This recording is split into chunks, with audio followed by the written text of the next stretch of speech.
Kemasina TV Bamananga kunnafoni wagatiw sera. Kemasina TV Bamananga kunnafoni o bɛna lase aw ma an balimakɛ Abilaye Kulibali fɛ Radio Oxygène na. Kemasina TV ka aw kunnafoni bɔlɔlɔ sira kan k'aw to fɔ aw sigiyɔrɔ la. Ola an bɛ foli di an ka partenaires ma n'o ye MKCG Mamadou Karabenta Tora Mmadou commerçant général Kemasina fɔ min ye malosi ɲuman ka taa se binfaganaw tumufagalaw sɛnɛkɛ mansiw malo wɔrɔ mansiw jisama mansiw nin bɛɛ lajɛlen min sɔrɔ fɔ ka taa se an ka katakataniw ma sojɔlaw ɲinɛma kɔ aw kɔ siman ka taa se sojɔnɛgɛw ma so baarakɛminɛ bɛɛ lajɛlen min sɔrɔ fɔ ka taa se angɛrɛ ma angɛrɛ mun ne cɛkafili ti a ban nin bɛɛ lajɛlen min sɔrɔ MKCG o de kan ka bɛ bi kunnafoniw lase waati ma bi ye juma ye bi juma bɛnnen bɛ nasara san kalo 7 ye juillet kalo bi o tile 12 ye ka bɛn 2024 san ma farafin kalo min n'o ye jɔnminɛ kalo ye an ma lɔdɔnna k'a fɔ bi o tile 5 ye jate la san kalo fɔlɔ don hijira san 1446 san do dugawu de bɛ kɛ ala k'a ɲɛ ka d'an ma bakuruba fɔlɔ bi kunnafoniw filɛ k'aw ladɔnna k'a fɔ kununko jariwale tigilamaw u ye ninjuguya wale dɔ kɔni ta ka ɲɛsin dɔgɔdenw ma min bɛ tali kɛ kɔna dɔgɔdenw ma ni ka se ka musolaka kelen k'o kasara ni na ka maa 6 k'olu jogin ko kɛra cogo di kunnafoni ɲɛfɔli ko la Mali finitigilakaw bi munumunu salo la ni waati laban kɔnɔna na kɛrɛnkɛrɛnna u ka kɛlɛbolo min n'o bɛ tali kɛ opération Maliko o ɲɛmaaba ale ye munumunu salo kɔni kɛ ni ka se ka taa bɔ duguden dɔw la kɛrɛnkɛrɛnna Timisa dugu kɔnɔna na o ko kɛra cogo di kunnafoni ɲɛfɔli ko la a yirala k'a fɔ sifinaka dɔ kɔni kɛra sababu ye ni ka se ka dɔgɔkɛ bugɔ ka se k'o kasara ni na o ko kɛra cogo di kunnafoni ɲɛfɔli ko la araba tɛmɛnen na min tali kɛ ministre ka ladara lajɛ senfɛ o conseil des ministres min kɛra a yirala k'a fɔ parti politique tɔ minnu bɛ yen nɔ fo ka taa se jɛkulu wɛrɛw ma olu ka baaraw kɔni jɔlen bɛ a yirala k'a fɔ ko baaraw kɔni k'o larawila ka se ka fɛɛrɛ kɔni kɛ parti politique tɔw ka baaraw kɔni k'u bɛ se ka larawuli nin waati in kɔnɔna na o ko kɛra cogo di kunnafoni ɲɛfɔli ko la ninnu de bɛna kɛ kunnafoni la kumaba ye ka fara kunnafoni misɛn wɛrɛ kan ka lase ma denkɛ n'a balakɛfɛ Sidiki Kulibali ala k'a ɲɛ ka d'an ma kunnafoni an b'a daminɛ k'aw ladɔnna k'a fɔ kununko alamisa n'aw hakili b'a la o ye kɔna dɔgɔ kɔni ye wulikajɔ kɔni kɛra dɔgɔdenw kɔni fɛ ni ka se k'u kunda kɔna dɔgɔ kɔni kan o kɔni senfɛ a yirala k'a fɔ musolaka 7 bɔɲɔnko olu kɔni tun bɛ moto de kɔnɔna na ka se ka taa dɔgɔ kɔni na a yirala k'a fɔ kuma ni kuma jariwale tigɛlamaw wulikajɔ kɔni ta ni ka se ka taa mugujugu kɔni don dɔgɔdenw kɔni ɲɛ kununko k'u ye waleya kelen kɔni ni ka se k'o baaraw kɔni kɛ o mugujugu kɔni dolen ko musolaka ninnu kɔni selen nin yɔrɔ kofɔlen na u ye fɛɛrɛ kɔni kɛ ni ka se ka mugujugu ni kɔni ka se k'a foro o kɛra sababu ye musolaka kelen ka se k'ale kasara nin na maa 6 ka se k'olu jogin hali maa min yɛrɛ tun bɛ ni ka se ka to ka moto ni boli k'o fɛnɛ joginna a ko senfɛ yaasa ka pɛrɛlatigɛ d'a ma Jugal Jigeba b'a ɲɛfɔ an ye an ka lamɛn Monsieur Kulibali n b'aw fo n b'aw lamɛnbagaw bɛɛ lajɛlen fo kunu mun ye jeudi 11 juillet 2021 cadre kunu sɔgɔma donc sɔgɔma an ka dozo dana basa cɛdɔ mun ye n'u Traoré ka cɛdɔ donc u bɛ taa munumunu ka taa sira lajɛ donc ni fɛn bɛ walima fɛn tɛ donc kunu sɔgɔma u taara lajɛ ka na ja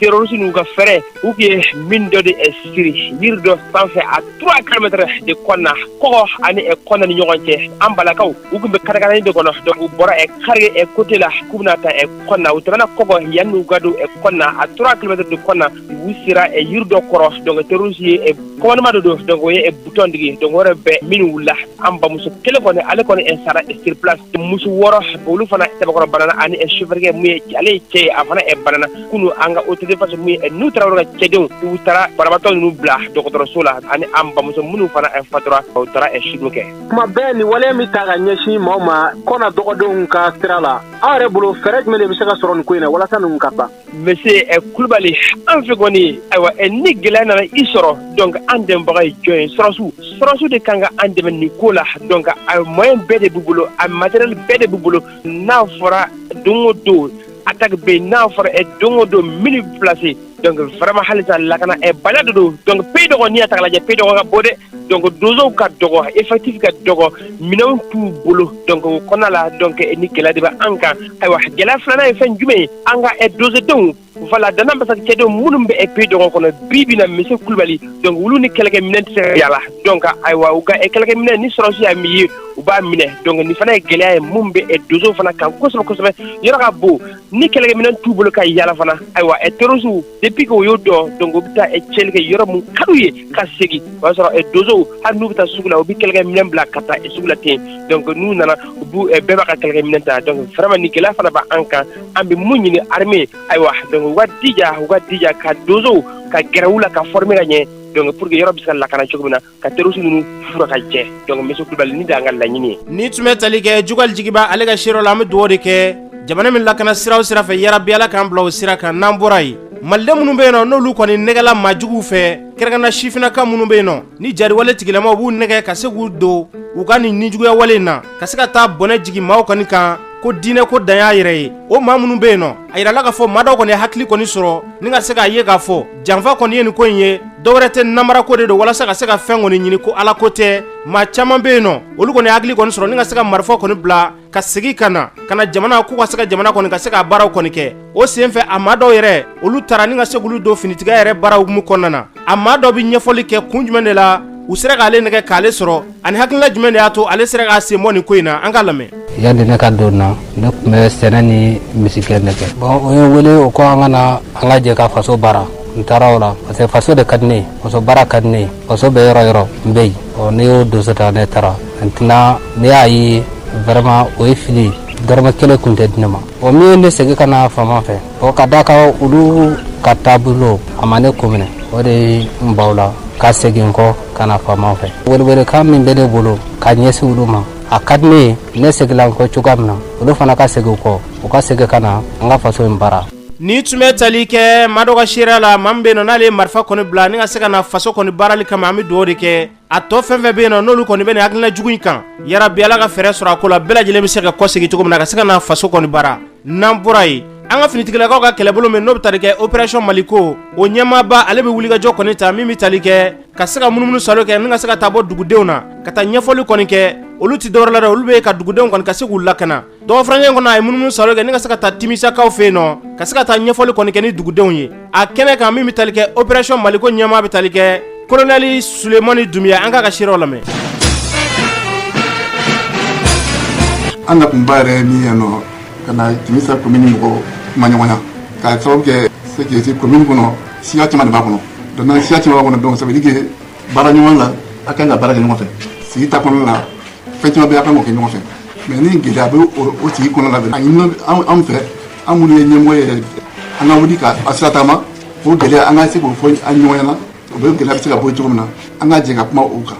Ni tun bɛ tali kɛ opération Maliko ɲɛmaaba la colonel Sulemani Dumiya an bɛ dugawu de kɛ yarabi Ala ka jamana lakana o hukumu kelen kɔnɔ min bɛ tali kɛ farabugukaw fɛ yen nɔ olu ka kɛlɛbolo ɲɛmaaw fana o ye munumunu salo kɛ ni ka se ka taa bɔ dugudenw na ni ka se ka hakilitigi kuma caman ka se k'o ɲɛfɔ dugudenw ɲɛna k'a yira k'a fɔ u tɛ dɔwɛrɛ la dɛ dugudenw bɛ se ka lakana cogoya min na olu bɛ yen nɔ o baaraw de kama o kɛnɛ kan min bɛ tali kɛ farabugu dugutigi n'o bɛ tali kɛ Sidi Mohamɛdi Kulibali ale nisɔndiya kuma min fɔ an k'o lamɛn. An nana fɛ farabugu y'a diyara an ye an kɔni hali bi sa an jigi bɛ Ala ya an jigi b'aw de kan an b'a fo an b'aw barikada an bɛ faso kɔni kɔfɛ faso bɛ bolo kan an b'o kan. Ni tun bɛ tali kɛ farabugu dugutigi la Sidi Mohamɛdi Kulibali an bɛ dugawu de kɛ yarabi Ala ka faso lakana n'an bɔra yen hali bi lakana kun kan min bɛ tali kɛ Mali ɲɛmaaw o ye wulikajɔ kɔni ta ni ka se ka kan kura dɔ kɔni ka se k'o baaraw sigi sen kan Mali ni Laginɛ jamana ni ɲɔgɔn cɛ an ka ministre min bɛ n'o ka baara ɲɛsinnen bɛ lakanako yɛrɛ ma Dawudu Ali Mohamɛdine ale tun b'a kɛnɛ kan ka se ka taa baara in ka se ka taa koromokariliw kɔni kɛ ka kan in dayɛlɛli baaraw sigi sen kan a kɛnɛ kan a dakuruɲɛ fila min fɔ an k'o lamɛn. An teriw n'u a bɛ fɛn minnu ma ko ECAP Sahel olu de ye nin jɔ an ye an n'u bɛ baara la a bɛ san caman bɔ a yɛrɛ ye nin kan ye o ko k'u ye miliyari 3 ani tilankɛ de bɔ a jɔli la a kan in jɔyɔrɔ ka ɲi dugutigi y'a fɔ k'a fɔ ko depuis Moribo tile u bɛ ka kan ɲini yan depuis Moribo tile fo bi ni kan in nana jɔ sisan a ɲati tun bɛ yen a ɲati bɛ fɛn caman na y a une frontière de ye dugu fila frontière don bɛɛ b'a dɔn frontière ko ka ca surtout dugu min bɛ kɛrɛfɛ o y'an teri dugu dɔ ye nka frontière kɛra cogo o cogo problème ni fɛnw ka kan donc nin kan in nana jɔ a kan in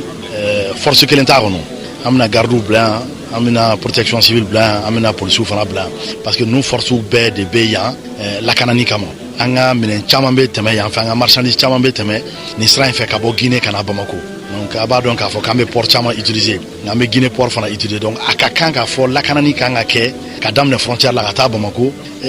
juguw fana an jugu ninnu u bɛ fan bɛɛ hali yan zone u bɛ yen u bɛ na mɔgɔw lakana ka mɔgɔw bolofɛn lakana mobili min tɛ k'u lakana nka ka fɛn o fɛn patrouille de sécurisation ye u b'o kɛ nin secteur ni fɛnw na u mana k'u sigi n y'o de fɔ u ka ɲɛmɔgɔw bɛɛ yan k'a fɔ u man ka n'u sigi nin kan kɔnɔ ko k'an cɛ ɲuman da an b'an sigi an kɔnɔ k'an sen da ɲɔgɔn kan k'an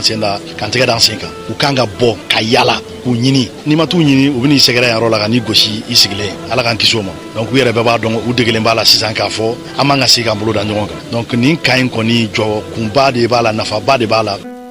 ni tun bɛ tali kɛ lakana minisiri la Dawudu Ali Muhamɛdi an bɛ dugawu de kɛ ni kan min n'a dayɛlɛlen filɛ nin ye ka se ka baaraw sigi sen kan Mali ni Laginɛ jamana ɲɔgɔn cɛ an bɛ dugawu de kɛ yarabi ala ka bila lakana minɛn kɔnɔna na n'an bɔra yen lajɛrɛba min kɛra sibiri tɛmɛnen na min bɛ tali kɛ Niger jamana kɔnɔna na AES jamana olu farala ɲɔgɔn kan ni ka se ka lajɛrɛ min kɔni kɛ a lajɛrɛ senfɛ a yirala k'a fɔ Mali jamanatigi Colonel Asimi Goita ale kɔni taara ni ka se ka kɛ AES ɲɛmaa ye san kelen bɔɲɔgɔnko kɔnɔna na lajɛrɛ ni kun yɛrɛ ye jumɛn de ye ani bɛnkan jumɛn de kɛra ani wulikajɔ jumɛn de b'u bolo hali bi an ka minisiri min na n'o ka baara ɲɛsinnen bɛ Mali ni diɲɛ jamana wɛrɛ ɲɔgɔn cɛ koɲɛ ɲɛnabɔw ma Ablaye Job ale bɛ ɲɛfɔli kɛ baara in na an ka lamɛn. ɲɔgɔnye min kɛra Ɲame juillet kalo tile 6 koba de don k'a da fɛn caman kan a fɔlɔ ye an sera Ɲame wulikajɔ min kɛra mɔgɔkɔrɔbaw denmisɛnninw cɛ muso finitigi ani civil bɛɛ lajɛlen jama de wulila mɔgɔw y'a kɛ nisɔndiya de kɔnɔ u ye ci de bila ka taa ɲɛmaw fana ma ɲɛma fɛn o fɛn nana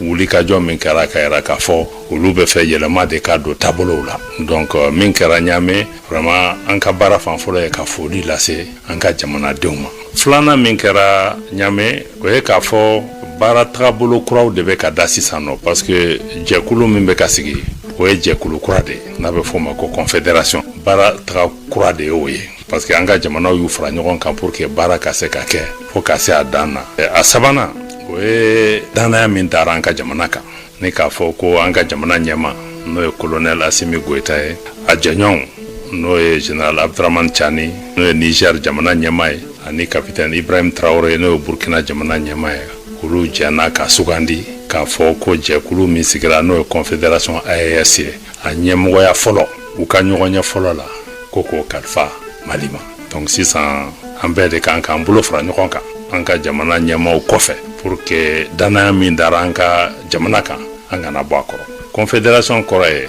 jamana 2-3 bɛ se ka fara ɲɔgɔn kan a jamana bɛɛ b'a ka yɛrɛma hɔrɔnya a garder mais u bɛ baara bolo yɔrɔ dɔw sugandi o bala yɔrɔ ninnu na u bɛ u ka yɛrɛma hɔrɔnya fan dɔ di pour que baara ka se ka kɛ fo a dan na n'an y'a misali ta n'i y'a lajɛ sisan sɔrɔdasi kunda n'i ye an ka confédération lajɛ an ka yɛrɛma hɔrɔnya bɛ di yɔrɔ minnu na o ye 3 ye o ye lakanani sira fɛ ani ko sɔrɔ siraw bɛ yiriwa cogo min pour que k'an ka jamanaw ni jamanadenw kala ɲɔgɔn na ka se k'u ka sɔrɔ siraw fana yiriwa u ka hɛrɛ sɔrɔ u bɛ ka baara min na u ka surunya ɲɔgɔn na cogo min ani fɛn minnu b'an ka dugukolo sanfɛ minnu b'a jukɔrɔ an bɛ se k'olu matarafa cogo min pour que a nafa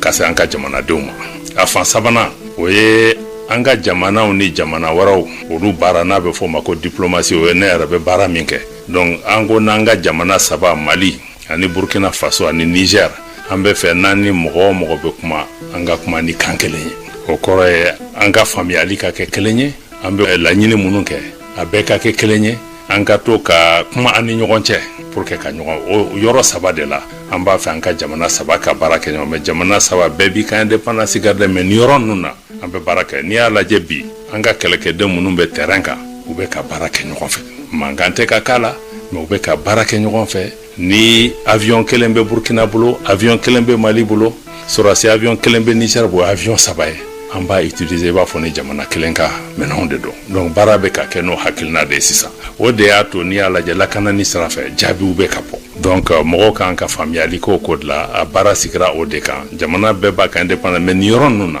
an bɛ baara kɛ ɲɔgɔn fɛ i b'a fɔ ni jamana kelen de don. ni tun bɛ tali kɛ minisiri Ablaye Job ale ka seerew la an bɛ dugawu de kɛ a dabɔra min kama yarabi ala ka jamana in 3 bɛɛ lajɛlen ka ɲɛtaga sabati n'an bɔra yen jamana ɲɛmaaw tun ye wulikajɔ ta ni ka se ka parti politique tɔnw fo ka taa se association ka se k'u ka lamalamaw ka se k'u bɛɛ lajɛlen ɲɔngiri o baara min n'o kun kɛra araba tɛmɛnen na minisiriw ka ladara ɲɔgɔn ye senfɛ k'u ye hakilina kɔni ka se k'a wuli baara minnu n'u kun ɲɔngirilen don fɛɛrɛ kɔni kɛra ni ka se k'a lawuli baaraw kɔni u bɛ se ka tɛmɛ n'u ka baaraw ye o ni waleya min n'o kɛra Kani Sangare ale y'a ka kuma gɛlɛman ta ni ka se ka ɲininkali kɛ maliden dɔw la an k'u ka hakilinaw lamɛn. Hakilina ta ye min ye politiciens bɛ se ka jamana gérer ma d'o ma wa jere sinon an ka militaire la militaire ye jamana gardera le militaire tɛ se ka jamana mara. Modibo Yalku nege fɛ hakilina ɲuman tɛ o man kan ka activité foyi daminɛ c'est des gens mɔgɔw tigɛlen d'u la maliyɛnw yɛrɛ tigɛlen d'u la u yɛrɛ tigɛlen b'u yɛrɛ la u ka jamana nin to ta cogoya la bɛɛ ka lafiya. Musa Jara bon hakilila min bɛ ne na u kana na yanni diɲɛ wuli yɛrɛ cɛ tugun politiciens u ka ta ka bɔ yɛrɛ de a banna u ka jamana maracogo man ɲi. Mamadu Kulibali d'une part a tun b'an ka jɔ yɛrɛ ko yɛrɛ laɲini kun ye min ye dialogue intermalien donc malien dɔ man ka exclure k'a fɔ k'i bɛ dɔ ka baara lajɔ k'a fɔ k'i bɛ ko dɔ kɛ vu la situation du pays olu y'a fɛn cogo min na c'est comme si maliko kuma ka fɔ ka malien dɔ écarter dɔw ka kuma bi bɛ n'a kɛra cogo cogo jamana si tɛ se ka taa ɲɛ k'i bɛ se k'a fɔ k'i politicien écarter ka bɔ yen. Ne tɔgɔ ko Faran Jara politicien ninnu ka situation wulilen a ma diya ne kɔni ye parce que munna politicien ninnu de bɛ ka jamana in dafiri bon yuruguyurugu ko fɛn o fɛn mana wuli i b'a sɔrɔ politicien ninnu dɔw olu sen de b'a la quoi. Ni tun bɛ tali kɛ maliden dɔ ka siraw la an bɛ dugawu de kɛ fɛn fɛn da ka di Mali na yarabi Ala k'an bila o sira kan. N'an bɔra yen Bamakɔ kɔnɔna na yirala k'a fɔ maa dɔ kɔni kɛra sababu ye ka se ka dɔgɔnin kɔni k'o badɛbɛ walo fo k'a bila saya ani ɲɛnamaya ni ɲɔgɔn cɛ. A yirala k'a fɔ denmisɛnnin kofɔlen ye ko a tun bɛ to ka o bɛ so min kɔnɔna na ko a tun bɛ to ka o fili de sama o fili kɔnɔna na dɛn min bɛ yen nɔ ko k'o dɛn bɔ ni ka se k'o feere. Musokɔrɔba y'o ye musokɔrɔba ye ɲɛfɔli kɔni k'a kɔrɔkɛ ɲɛna k'a fɔ kɔrɔkɛ ɲɛna ko a ka fɛɛrɛ kɛ ka dɔgɔnin kɔni minɛ k'a ci kɔrɔkɛ fana ye dɔgɔnin minɛ k'a badɛbɛ walo ka dɔgɔkɛ bila saya ani balo ni ɲɔgɔn cɛ u kamana ganɛ o ye dɔgɔnin ta ni ka se ka kunda n'a ye kɛnɛyaso kan yan'u bɛ se kɛnɛyaso la a fatura baara in bɛɛ lajɛlen kɔfɛ wulikajɔ kɛra min bɛ tali kɛ 10e commissaire ale n'a ka cɛdenw olu ye tɛgɛ kɛ kɔrɔkɛ ni musokɔrɔba kɔnɔna ni ka se k'u bila bɛrɛ lɔ commissaire bɛ ɲɛfɔli kɛ nin ko in na a tɔgɔ bɛ tali kɛ Bouakari Doumbia an ka lamɛn. U taara ni kamalini ye hôpital du Mali la n b'o baarakɛlaw fo parce que u ka cɛsiri y'a to an bɔra kow kalama olu k'o tɛ se ka maga a la parce que a bɛ se ma waati min nin tun t'a la u bɔra quartier min na ka t'o polisi nɔfɛ ka na o nana ni bɛn ɲɛnga permanent n y'o bila ka taa a ko lajɛ u ye version mun fɔ permanent ye n welelen k'o fɔ n ye n k'o ti version ye dɛ u tun y'a jira k'a fɔ ko a ye accident de kɛ o accident in o de ye nin bɔ in waleya détail foyi tun t'o accident ko kuma in na n y'a laɲini yɔrɔ bɛɛ n ka équipe ka kɔrɔkɛ in a n'a woloba ko minɛ ka na an se ma yan n y'u ɲininka kan jɔlen foyi ma se ka sɔrɔ mais a murutili fanba nana ka bɔ a terikɛw yɛrɛ la a terikɛw wulila ka fan bɛɛ kɛ muruti ye ko nin t'a siɲɛ fɔlɔ nin t'a siɲɛ fila ye u b'a ye kɔrɔkɛ in bɛ dɔgɔnin gosi cogo min du kɔnɔ ni ba ka yamaruya ye k'u ti jama cette fois-ci nin de bɔra o yɔrɔnin bɛɛ an ye dayɛlɛ u ye k'u lamɛn u y'u ka détails di k'a yira k'a fɔ ko in kɛra olu ɲɛna olu ye serew ye cɛnin gosira kɔrɔkɛ fɛ saya dar'o de kan avec ces témoignages tout de suite n ye kɔrɔkɛ minɛ a kun ye lakali fɔlɔ min kɛ déclaration fɔlɔ min kɛ a nana o déclaration in falen ka na déclaration kura bin ale kɔni ba ka laɲini ale ye a gosi mais a ma dabɔ saya kama a y'o confirmer cogo min an ye ba fana wele k'a sigi ba fana y'o kelen o confirmer donc tout de suite la an y'a dɔn k'a fɔ ko coup mortel de don et complicité parce que ba ka laɲini de kama kɔrɔkɛ ye dɔgɔkɛ minɛ k'a gosi fo k'a bɔnɛ a nin na kɔrɔkɛ in ni bamuso an y'u fila bɛ da ɲɔgɔn kan ka procureur ka yamaruya ɲini k'u minɛ a lendemain an ye papier da u kan ka t'u di procureur ma bi an filɛ don min ko bi u fila bɛɛ lajɛlen u ni yɔrɔ min ka kan sariya ka bolo kan bɛ yen. Ni tun bɛ tali kɛ 10e commissaire la Bouakari Doumbia an bɛ dugawu de kɛ yarabi Ala ka hakilina ɲuman di bɛɛ lajɛlen ma n'an bɔra yen alisilamɛ san n'o bɛ tali kɛ sankura kɔni o yɛlɛmana dɔw b'a fɔ ma ko muharamu kalo dɔw b'a fɔ ma ko jɔminɛ kalo o sankura min n'o an donn'o kɔnɔna na min bɛ tali kɛ o conseil islamique du Mali ɲɛmaaba Seydou Ousmane Madani Aidara ale bɔra ni ka se ka foli bila alisilamɛ bɛɛ lajɛlen na maliden bɛɛ lajɛlen ka se ka dugawu do kɛ ka ɲɛsin jamana ma Seydou Ousmane Madani Aidara ye kuma min fɔ an ka lamɛn. Alhamdulilahi asilamɛw an bɛ Ala fo ka Ala barikada an bɛ Ala wale ɲuman dɔn Ala min su ni tile yɛlɛmɛ b'ale de bolo kalo tan ni ka segin b'ale de bolo sanw yɛlɛmɛni de b'ale bolo alhamdulilahi an bɛ Ala fo ka Ala barikada sankura min n'o ye silamɛ sankura ye Ala y'o o yira an na alhamdulilahi an bɛ Ala fo ka Ala barikada ko muharamu kalo muharamu de ye silamɛw ka san yɛlɛmɛ ye Seydina Umar ale y'o sabati silamɛ bɛɛ ka bɛnkan na jate kɛli la silamɛw ka jate ye ni muharamu kalo jɔra o ye silamɛw ka san yɛlɛmɛli ye wala kamariya u bɛ san jate min kɛ ni kamariya ye o tuma na o y'o jɔ o sankura jɔlen ye lahɔrɔma kalo in n'o ye muharamu kalo ye o tuma na an k'a dɔn kaloba don Ala m'an ka kuta la sinji k'an ka tugu a la fɔnisiraya k'an ka k'a la an k'an ka ɲɛ dɛsɛbaatɔw ma ni sɛbɛn minnu ye an k'an ka bɛnw sabati ni kɛlɛ bɛ minnu ni ɲɔgɔn cɛ o ye fɛnbaw de y'a kɔnɔ k'an yɛrɛ minɛ ka bɔ Alakota ko la Alakota ye haramu ye kalo bɛɛ la nka nin kalo in ka fara sunkalo kan olu Alakota de jurumu ka bon ka tɛmɛ Alakota tɔw kan mana ala k'an se an yɛrɛ la ala ka jɔnw a k'a dɔn nin ye sankura donnen ye mana an b'a ɲini ala fɛ au conseil islamique tɔgɔ la k'a ɲini ala fɛ ka foli ɲɛsin silamɛ cɛman ni musoman ma k'a fɔ ko sankura foli don ka bɔ au conseil islamique yɔrɔ ka se maliden bɛɛ lajɛlen ma k'a ɲini ala fɛ nin sankura min jɔlen filɛ nin ye ala k'a kɛ san ye min bɛ kɛ mali lafiya san ye ala k'a kɛ san ye mali b'a ka lafiya sɔrɔ san min na bɛn bi sabati mali kɔnɔ san min na maliden bɛɛ bi ɲɔgɔn tɛgɛ minɛ ka yafa ɲɔgɔn ma ka kɛ ɲɔgɔn fɛ mana an ka jɛ ka ala wele k'an dama kasi ala la an ka jamana bɛ se ka sabati cogo min na ka degun ninnu bɔ a kɔnɔ an ka ɲɛmɔgɔw ala ye jamana kalifa minnu ma bi ka dugawu k'u ye ala k'u yɛrɛ sabati ala ka jamana sabati ala ka hakili ɲuman d'u ma jamana in bɛ se ka bɔ dingɛ kɔnɔ cogo min na jamana in bɛ se ka lafiya cogo min na jamanadenw bɛ se k'u sago sɔrɔ cogo min na an ka ala deli ala k'u bila o sira kan n'ala y'u bila o sira kan ala k'o ɲɛ u bolo ka jamana kisi balaw bɛɛ ma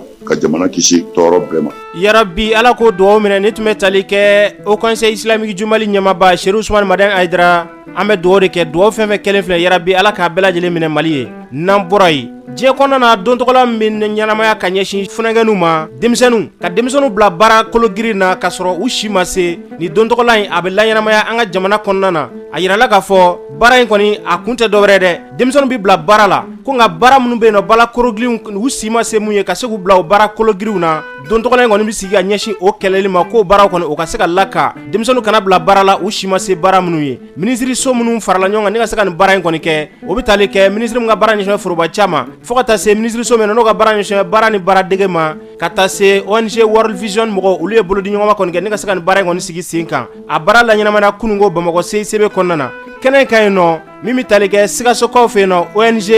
Gradicom ɲɛmaaba n'o bɛ tali kɛ Fuseni Danbele ale tun b'a kɛnɛ k'a ye ɲɛfɔli min kɛ o filɛ ne tɔgɔ ye Fuseni Danbele ne ye ONG Gradicom directeur ye Sikaso ani ne ye commande régional la coalition malienne pour la défense des droits des enfants ne fana ye président ye Sikaso région na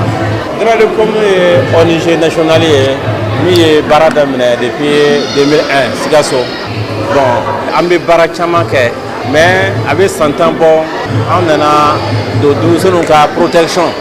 denmisɛnninw ka lakanani u ka adamadenya bɛ se ka sinsin cogo min na a bɛ san 10 ɲɔgɔnna bɔ dama anw ye o baaraw daminɛ ka ɲɛsin jamana denmisɛnnin minnu ma ɛrɛ Sikaso ye région ye n'a ye misaliya minnu bɛɛ bɛ fɔ a bɛ kɛ Sikaso sanu bɛ bɔ yen kɔɔri bɛ sɛnɛ yen i bɛ taa sɔrɔ nin baara ninnu na denmisɛnninw jɔyɔrɔ ka bon a production na bon donc ni a nana kɛ ko vraiment jamana ɲɛmɔgɔ u ye papier dɔ signé Nations Unies la k'a fɔ ko denmisɛnnin baara girin o ka dabila n'o ma kɛ donc o de kosɔn an fana ye an bolo di World Vision mɔgɔw ma pour que an bɛ se ka ɲɛ sɔrɔ a la cogo min na. ni tun bɛ tali kɛ Fuseni Danbele ONG Gradicom ɲɛmaaba don Sikaso kununko Bamakɔ CICB kɔnɔna na minisiri min bɛ yen n'o ka baara ɲɛsinnen bɛ forobaca yɛrɛ baaraw ma ale fana tun bɛ nin kɛnɛ in kan a tɔgɔ bɛ tali kɛ Dr Fasun Kulubali ale ye ɲɛfɔli min kɛ o filɛ. journée min filɛ nin ye ni an b'a kɛnɛ kan a bɛ fɔ o ma ko ka denmisɛnninw ka baara kolo gɛlɛn ko ka kɛlɛ a ma fɔ ko denmisɛnnin tɛ baara kɛ parce que mɔgɔ caman t'o faamu ko in na a kɔrɔ tɛ ko denmisɛnnin tɛ baara kɛ denmisɛnnin bɛ baara kɛ denmisɛnnin bɛ baara dege a b'a kɛrɛfɛ a fa kɛrɛfɛ mais a fɔra ko denmisɛnnin kana baara de kɛ min b'a bali ka taa kalan kɛ mun b'a bali k'a ka siniɲɛsigi ɲɛsiri mun b'a to n'a ka bunahadamadenya yɛrɛ bɛ don bɔgɔ la ko a ka n'olu de kɛ kuma in b'o yɔrɔ de nɔfɛ donc sensibilisation ye journée in intérêt y'o de ye k'a fɔ mɔgɔ mɔgɔ bɛ n'i bolo bɛ denmisɛnnin ko la o y'an bɛɛ ko ye k'a fɔ an ka hakili to o yɔrɔ la donc o y'an bɛɛ ka engagement de gouvernement dɔrɔn tɛ donc k'a di kɛnɛ in lajɛ jama caman bɛ yan employeurs kumana syndicats kumana société civile kumana gouvernement yɛrɛ kumana o kɔrɔ ye k'a fɔ hali denmisɛnninw kumana o kɔrɔ ye k'a fɔ bɛɛ hakilina ye kelen ye k'a fɔ an bɛ jamana min na denmisɛnnin n'u ladonna ka ɲa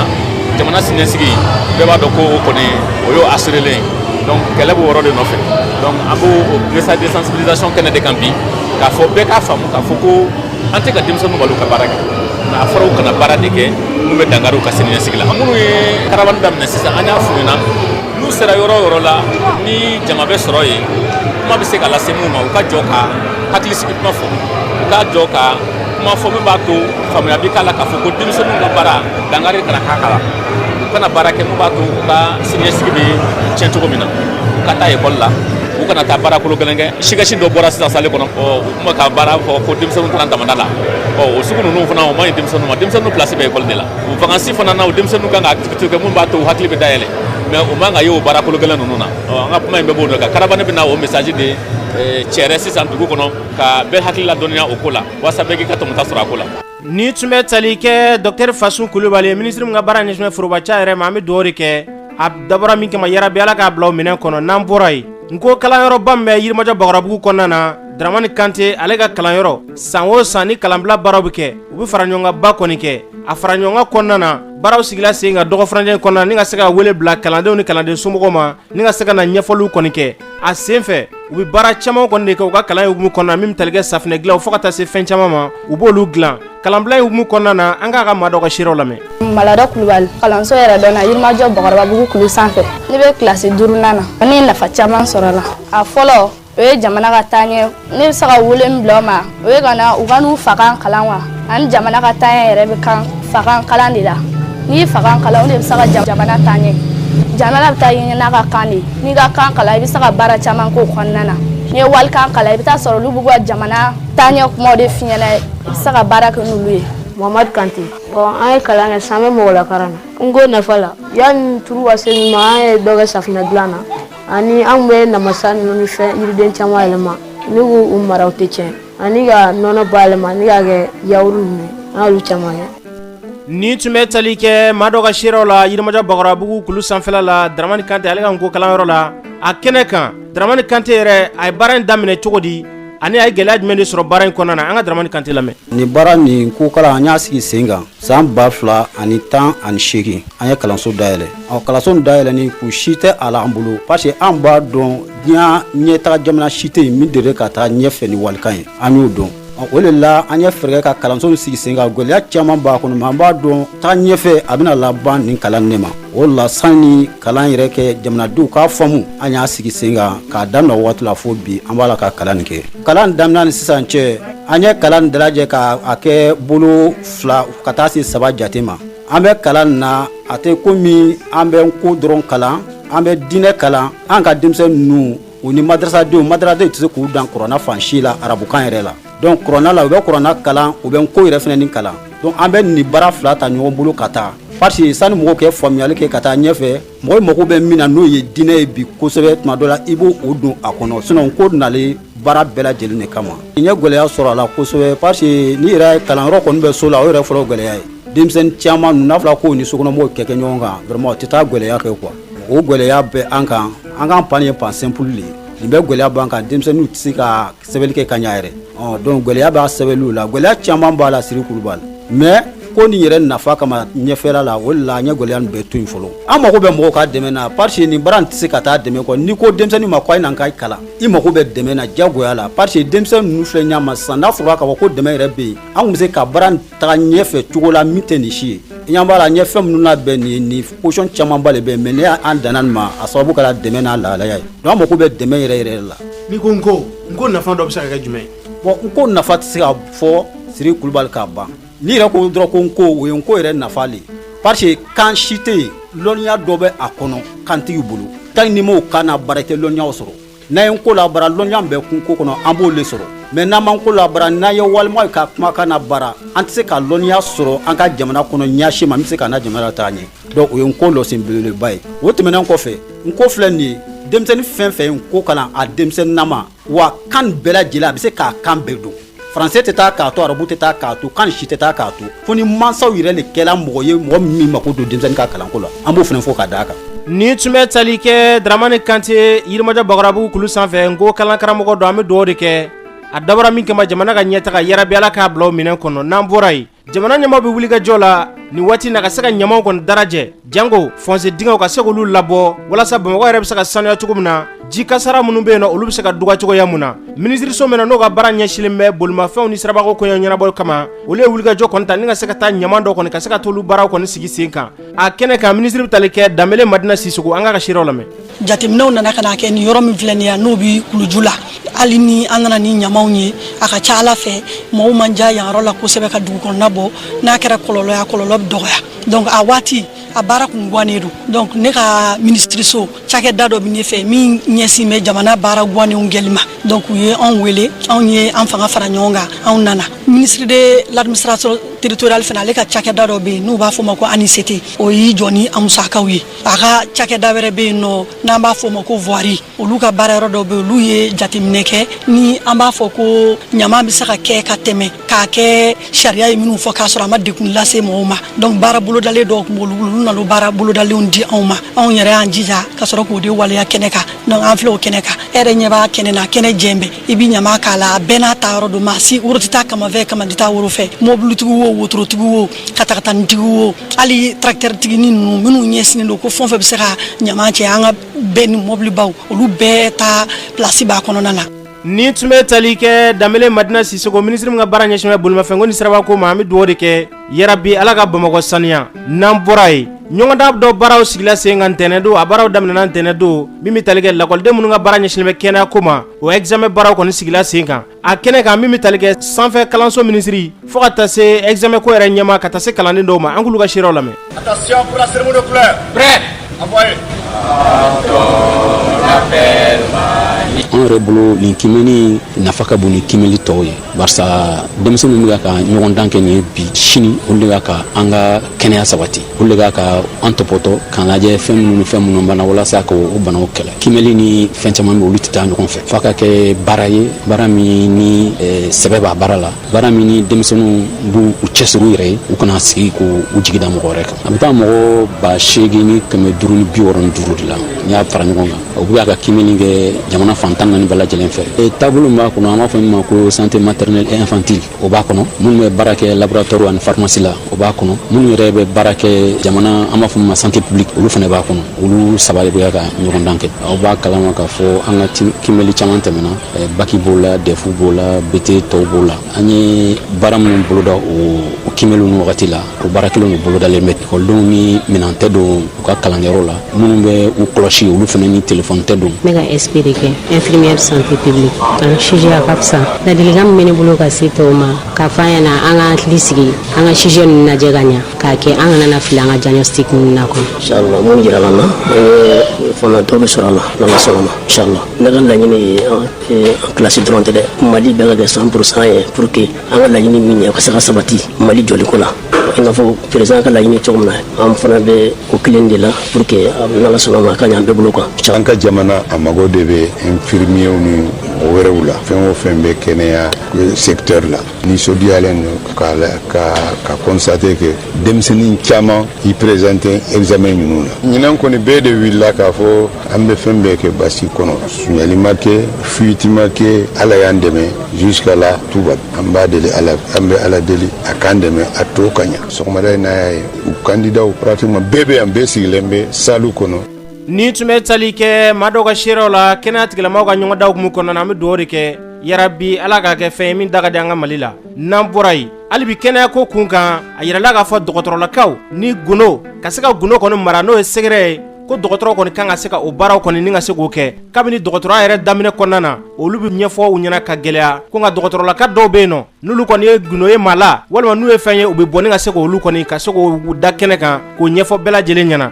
dɔgɔtɔrɔlaka dɔw bɛ ɲɛfɔli kɛ nin baara in na an k'u lamɛn. an ka dɔgɔtɔrɔya kalan laban na an bɛ kalanni dɔ de kɛ kalanni min n'an b'a fɔ a ma serment Hippocrate o kalanni na i bɛ kalan de k'a fɔ n ka dɔgɔtɔrɔya baara kɔnɔna na banabaatɔ mana na ka gundo fɛn fɛn min kalifa n na n t'a fɔ quoi a bɛ to n kɔnɔ de a mana kɛ fɛn fɛn min mana na kɛ sababu ye n k'a fɔ quoi man kan tɛ ka fɔ n t'a fɔ kalanni bɛ kɛ o de kan baara bɛ kɛ n'o cogoya fana ye ten cogo la. dɔgɔtɔrɔ ka banabaatɔ ka bana garder jagoya de don dɔgɔtɔrɔ ma ka d'a kan banabaatɔ banabaatɔ dɔgɔtɔrɔso la i bɛ taa sɔrɔ papier dɔ bɛ dɔgɔtɔrɔ bolo a bɛ information bɛɛ ɲini ka ko o papier in kɔnɔna na alors o papier in banabaatɔ ka identité b'a la a ka diagnostic b'a la diagnostic y'a ka bana ye fura a bɛ fura minnu t'a la o b'a kɔnɔna na bon n'a y'a sɔrɔ dɔgɔtɔrɔ y'a lajɛ fɛnɛ dɔgɔtɔrɔ ye fɛn minnu na kɔlɔsi o bɛɛ bɛ sɔrɔ papier in kɔnɔna na bon bɛɛ kɔfɛ i bɛ taa sɔrɔ yɔrɔ dɔ fana bɛ sɔrɔ o papier o dossier kɔnɔna na mɔgɔ dɔ bɛ a kɛra cogo o cogo a bɛ se ka kɛ i ma sɔrɔ mɔgɔ dɔ i teri ou bien i ka famille yɛrɛ la i bɛ se ka danaya ta ka da mɔgɔ dɔ kan o personne de confiance on peut amener souvent situation dɔ la si le pronostic c'est-à-dire banabaatɔ ka bana ka gɛlɛn kosɛbɛ an b'a dɔn k'a fɔ a kɛra cogo o cogo bana bɛ se ka dankari kɛ tigilamɔgɔ la a ɲɛfɔli bɛ k'a ye ka mɔgɔ dɔ sɔrɔ mɔgɔ min bɛ se k'a soutenir parce que a ma nɔgɔn bon n'a fɔra degun sugu dɔ b'i kan bon dɔgɔtɔrɔ ye bana ɲɛf'i ɲɛna a b'a dɔn k'a fɔ cɛ condamné i ka expérience de vie man jan kosɛbɛ donc fo ka mɔgɔ dɔ de sɔrɔ mɔgɔ min b'i accompagner. muso furulen dɔ bɛ se ka na sisan a n'a cɛ bɛ na ɲɔgɔn fɛ ne ka baara kɛcogo la ne bɛ muso ɲininka cɛ yɛrɛ ɲɛna est ce que i bɛ fɛ n ka i ka lajɛli ka kɛ i cɛ ɲɛna wa ne muso ye yamaruya di ne bɛ lajɛli k'a ɲɛna bon hali o lajɛli danyɔrɔ de b'o la a bɛɛ tɛ se ka k'a ɲɛna mais ɲininkali ninnu ni fɛn ninnu ni mɔgɔ bɛ opéré sisan kirina de bɛ k'i la donc kirina lajɛli in na a nafa ka bon kosɛbɛ banabagatɔ hakili ka sigi bon n'a sɔrɔ a cɛ toli a kɛrɛfɛ o bɛ hakili sigi o ye ne yɛrɛ ka baara taabolo ye ne b'a to cɛ ka to a kɛrɛfɛ ne bɛ ɲininkaliw kɛ cɛ ɲɛna parce que an bɛ hakili sigi de nɔfɛ secret médical yɛrɛ bɛ mun fɔ gundo in man ka bɔ fewu fo ni banabagatɔ yɛrɛ jɛnna n'a ye. e b'i sigi i ye kalan de kɛ mɔgɔninfinw bɛ u ka kalifa de don i la olu bɛ na u jigi de ye dɔgɔtɔrɔ ye u jigi ye ala ye u jigi ye dɔgɔtɔrɔ ye donc u bɛ na kɔnɔgan ko de la u bɛ na kɔnɔgan mun na mɔgɔninfin farikolo yɛrɛ e de bɛ se k'o farikolo dɔn ka dɔn fɛn min b'a la e man ka bɔ n'o ye an b'a fɔ dɔgɔtɔrɔso kɔnɔna na i b'a fɔ ko n'i donna dɔgɔtɔrɔ ka consultation kɔnɔna na a ka bureau kɔnɔna na i bɛ fɛn o fɛn ye i bɛ fɛn o fɛn mɛn a bɛɛ bɛ to yen i tɛ bɔ n'a si ye kɛnɛma donc o kɔrɔ ko secret de bɛ to yen a yɛrɛ kɔnɔna na dɔgɔtɔrɔ bɛ se ka kɛ ale bɛ gindo lamara mais mɔgɔ o mɔgɔ b'a ka mara kɔnɔna na olu bɛɛ ka gindo lamara o bɛɛ bɛ dɔgɔtɔrɔ bolo parce que i bɛ aw bɛ se k'a fɔ bɛɛ ma bamanankan na ko dɔgɔtɔrɔ ka sɔrɔ o bɛɛ tɛ dɔgɔtɔrɔ ye mais an baarakɛɲɔgɔn don ni e ye mɔgɔ lajɛ i b'a sɔrɔ e kelen tɛ se ka lajɛ i bɛ se ka baara dɔ kɛ ni mɔgɔ wɛrɛ b'a kɛ mais o gindo olu mɔgɔ si man ka bɔ ni o banabaatɔ ka gindo ye donc e minnu ye ɲɛmɔgɔ ye e b'o fanga da o bɛɛ ye gindo si man ka bɔ ni gindo fɛn fɛn bɔra o ye problème ye. ni tun bɛ tali kɛ dɔgɔtɔrɔ dɔw ka siraw la an bɛ dugawu de kɛ a fɔra cogo min na an bɛ dugawu de kɛ yarabi ala ka faamu ɲuman di bɛɛ lajɛlen ma n'an bɔra yen nɛgɛ boli nɛgɛ kan n'o bɛ tali kɛ cheminɛw o baarakɛlaw terrain baarakɛlaw a yirala k'a fɔ wulikajɔ kɔni kɛmɛ kɔsada in na ni ka se ka to ka a caman k'u bɔ u ka so kɔnɔna na ni baara min n'a bɛ ka kɛ cheminɛ dɔw y'a yira k'a fɔ k'olu bɛ ka bɔ yɔrɔ in na ko ɲɛfɔli ma k'u ɲɛna ko a ko kɔni bɛ ka kɛ ko balalen ye o kuma minnu n'olu fɔra min bɛ tali kɛ UNTM kɔnɔna na Burama Kulubali ale ye ɲɛfɔli kɔni kɛ k'a yira k'a fɔ kabini kuma jan wulikajɔ kɔni kɛra ni ka se ka lasɔmini sɛbɛn kɔni d'u ma ka se k'u la kunnafoniya k'u ka bɔ yɔrɔ in kɔnɔna na Burama Kulubali bɛ ɲɛfɔli kɛ baara in na an ka lamɛn. A kɛla kangarima ɲɔgɔn cɛra kuma caman ye parce que a daminɛ a kɛla an ka kuma ɲɔgɔn fɛ pour que a ka se ka kɛ bonya ani karama kɔnɔna na o nana bɔ o la a nana kɛ lɛtiriw cili ye ɲɔgɔn ma k'a fɔ a y'a jija a ka bɔ nin don donc o lɛtiriw cilen kɔfɛ o nana taa laban mun bɛ so kɔnɔ u ka baarada wele bɔgɔ jɛnnen kan siɲɛ kelen siɲɛ fila o bɛɛ pɛridilen kɔfɛ o ka sɔrɔ ka na wolo bɔli in na k'a sɔrɔ kangaridaw caman kɛla mise en demeure k'a fɔ bɔ nin don k'a fɔ ye y'o so bila sɔnni kalo saba cɛ donc o bɛɛ fɔlen kɔfɛ o de nana laban bɔli ninnu na taa mɔgɔw labɔ so ninnu kɔnɔ wagati min tɔli wuli bi o dara anw na sinon an ye polisiw bila ka ko minɛ mɔgɔ caman bolo minnu bɛ sow kɔnɔ u kana taa ni fɛnw ye u kana taa ni fɛngɛw ye ka mɔgɔ caman fɛngɛ worobinɛ kunkolo u kana kari u kana fɛngɛ kɛ a taala se degré la hali dɔw bɔtɔ la minnu bɛ so kɔnɔ u bɔtɔ la u ka yiriw jɔlen u ye jele ta k'u ka yiriw tigɛ donc n y'a dɔn bi kɔni e ye fɛn min kɛ n'i bɔra bi c'est très facile de dire que ko mɔgɔ wɛrɛ ye non ni mɔgɔ min ye kiiri taabolo lajɛ c'est à dire i ye mɔgɔ wele tribunal la k'a fɔ ko fɛɛrɛ ka tigɛ pour que mankan kana wuli ko la mankan kana fɛngɛ fanga n'i bɛ taa o tigi labɔ i b'i jija i ka fanga tigilamɔgɔw ta ka kɛ seere pour que furuku ani foyi kana bɔ a la parce que olu de ye chauffeur wele siɲɛ fila bɔgɔ jɛnnen kan pour dire que n'u ma fɛngɛ kɛ ni nin ko in kɛla se a bɛ se ka na ni mankan ye parce que ko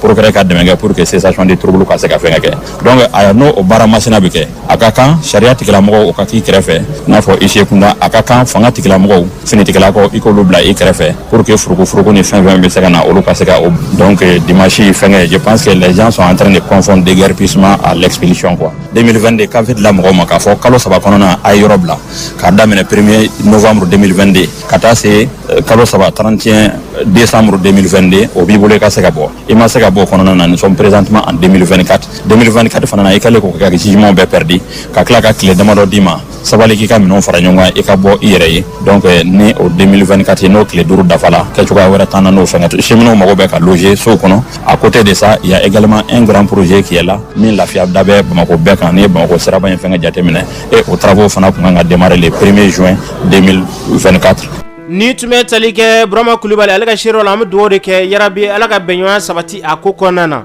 n'an bɔra yen cakɛda min bɛ yen n'o bɛ tali kɛ APDP o ni Oakley olu ye bolo ɲɔgɔnma kɔni kɛ ni ka se ka sɛbɛnfura dɔ kɔni tɛgɛnɔ bila kɛ n'a ma ye k'a fɔ ko cakɛda o ka baara ɲɛsinnen tɛ dɔwɛrɛ ma adamadenw ka gunolafɛnw olu bɛ se ka latɔbɔtɔ cogoya mun na Oakley fɛnɛ o ka baara ɲɛsinnen bɛ dunkojugu ni yuruguyurugu kɛlɛli ma ninnu ye bolo di ɲɔgɔnma kɔni kɛ ni ka se ka sɛbɛnfura kɔni ni ka se k'o tɛgɛnɔ bila kɛ APDP ɲɛmaa bɛ tali kɛ Mamadu Samasegu ka taa se Mumuni Gino ma an k'ulu ka siraw lamɛn. An ka baara i b'a fɔ k'u tɛ kelen mɛ bɔlen don dɛ donc ni bɛnkan ye an bɛ n'an tɛgɛ di ɲɔgɔn ma ka hakilinaw falen ka ɲɔgɔn dɛmɛ formation fanfɛla la pour que an ka ɲɔgɔn dɔn kosɛbɛ ani fana mɔgɔw tɛ an ka cɛkɛda in dɔn kosɛbɛ donc ni an ni Oakley ye baara kɛ a b'a kɛ mɔgɔ bɛ da Oakley la ka taa fɛ an fana bɛ dɔn ka taa fɛ. APDP fɛ baara b'anw dɛmɛ ka sariyaw sigi sen kan walasa ka mɔgɔw hakili sigi k'a fɔ ko u ka kunnafoni min bɛ don an ka baaraw fɛ a tɛna tɛmɛ sira fɛ min tɛ sariya ka sira ye u bɛ mɔgɔw hakili sigi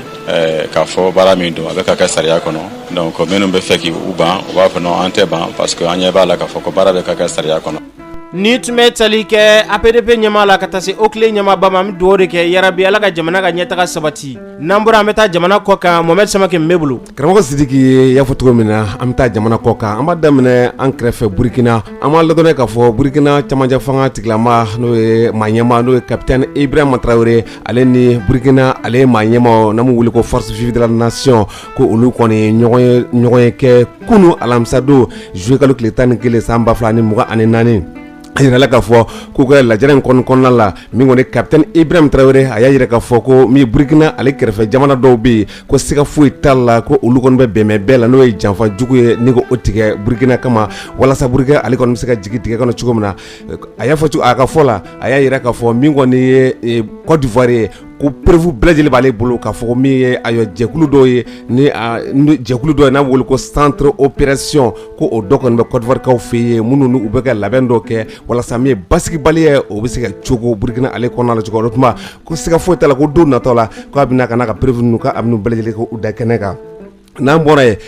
min ye kɛnɛya jamana kɔnɔna la a yirala k'a fɔ nin waati n'a dagaba wuli kɔni a tun bɛ yen kosɛbɛ dɛ a yirala k'a fɔ min kɔni ye wulikajɔ ye n'o nisɔngoya taama ye o tun bɛ fan bɛɛ lajɛlen fɛ min kɔni kɛra sababu ye ka maa caman ka olu bɔnɛ ne na wa maa 200 bɔɲɔgɔn ko olu bɛɛ lajɛlen sɛbɛkɔrɔ joginnen don nin wulikajɔ in senfɛ sa min ye kɛnɛya ale jamanakuntigi ye n'o William Ruto ale kɔni ye wulikajɔ kɛ sa ka se ka gouvernement yɛrɛ ka a fankelen bɛɛ lajɛlen ko o kɔni ci ka bɔ ye n'a bɔra a yɛrɛ ka dankan na n'o ye vice président ye fo ka taa se ministre min ni o bɛ